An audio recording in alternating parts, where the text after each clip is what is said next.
Bonjour et bienvenue donc pour cette 12e séance du cours d'économétrie sous R et Python, donc pour les M1 toujours, hein, donc c'est toujours le cours qui sert bon, donc à assurer ce cours de M1 GDA et économie appliquée de Nanterre en distanciel.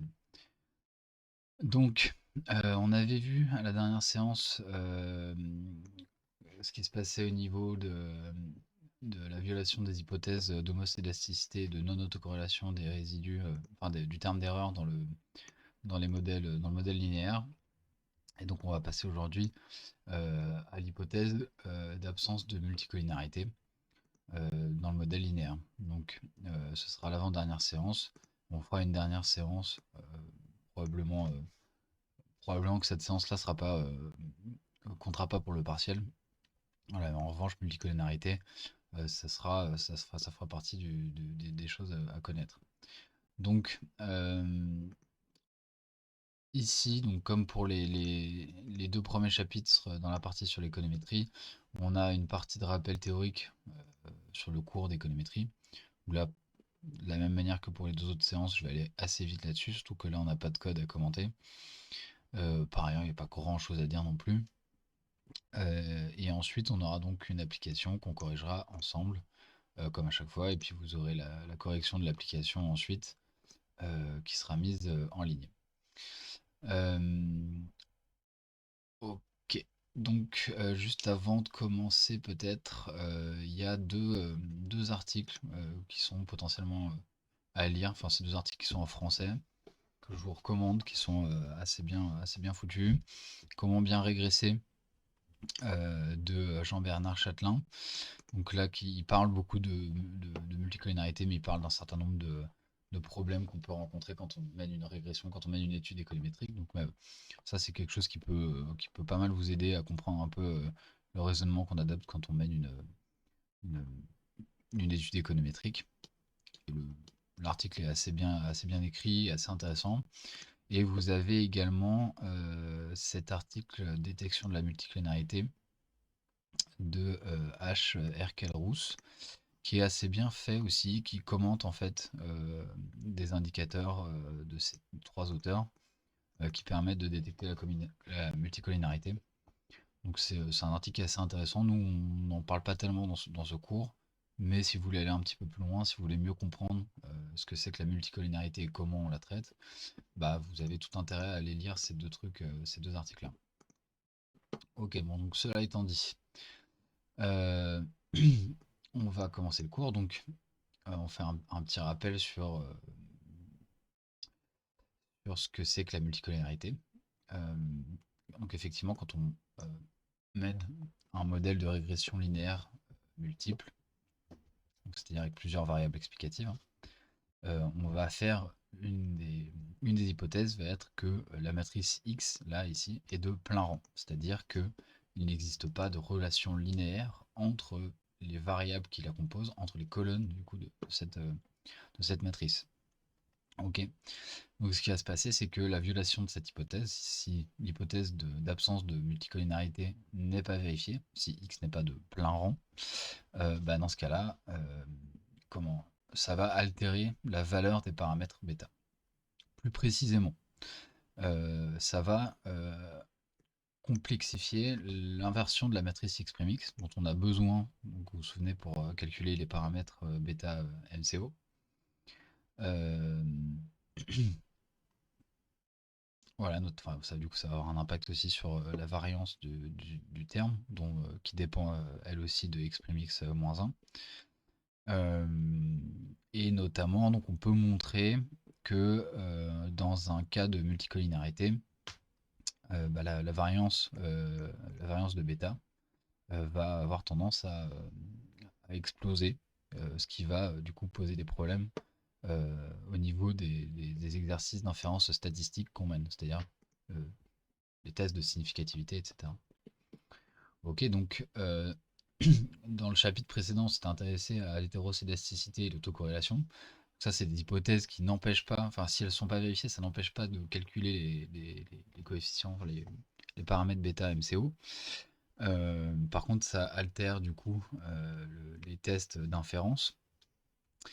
En revanche, là, l'hypothèse de multicollinéarité, c'est une hypothèse qui est nécessaire pour le calcul des bêta MCO, pour qu'il soit juste. Ok. Et ça va avoir également un impact sur les exercices d'inférence statistique. Alors, comment on fait pour détecter et traiter la multicollinéarité? Alors, pour la détecter, déjà, ce qu'on aime bien faire en général, c'est qu'on regarde la corrélation qu'il y a entre les variables explicatives. Si on a des corrélations qui sont très proches de 1 ou de moins 1, on peut soupçonner déjà qu'il y aura une relation, euh, un lien linéaire entre les deux variables explicatives. Bon, sinon, on a une certaine batterie, d'outils pour essayer de s'intéresser à la multicollinéarité. En reprenant cette manière d'écrire la variance de bêta chapeau, on peut obtenir ce qu'on appelle le variance inflation factor, donc le facteur d'influence de la variance. Voilà, donc il s'écrit 1 sur 1 moins R carré J. R carré J, c'est le R carré de la régression de la JM variable explicative sur les autres variables explicatives et la constante. Ce qui fait que s'il y a un lien linéaire entre la JM variable et une autre, bah, le R carré de cette régression devrait être proche de 1, d'accord? Donc, plus le R carré de cette régression va être proche de 1, plus ça veut dire qu'on a une relation de multicollinéarité entre des variables, et donc plus le vif va être élevé. Ok. Donc après, il n'y a pas vraiment de règles de décision bien précises par rapport à la valeur que peut prendre le vif et à quel point on est dans une relation multicollinéarité, mais de mémoire, un vif inférieur à 5 ou 10, il faudra aller vérifier, euh, va impliquer on peut rejeter un petit peu la présence de multicollinéarité, alors que dès lors qu'on a un vif qui passe au-dessus de 10, on va commencer à soupçonner l'existence de problèmes de multicollinéarité dans le modèle. Euh, donc ça c'est pour le vif. On a ensuite les statistiques de conditionnement. Bon, alors là je vais peut-être pas rentrer dans le détail, mais en gros ce qu'on fait c'est qu'on normalise la matrice X'. Ok, donc on va appeler cette matrice R. On récupère les valeurs propres de cette matrice R que l'on classe par ordre décroissant ici. Et le rapport des valeurs propres va nous donner une idée des relations de multicollinéarité qu'il peut y avoir parmi les variables explicatives. Euh, ok, on a le nombre de conditionnement, qui est le rapport entre la valeur propre la plus élevée et la valeur propre la plus faible. Ok.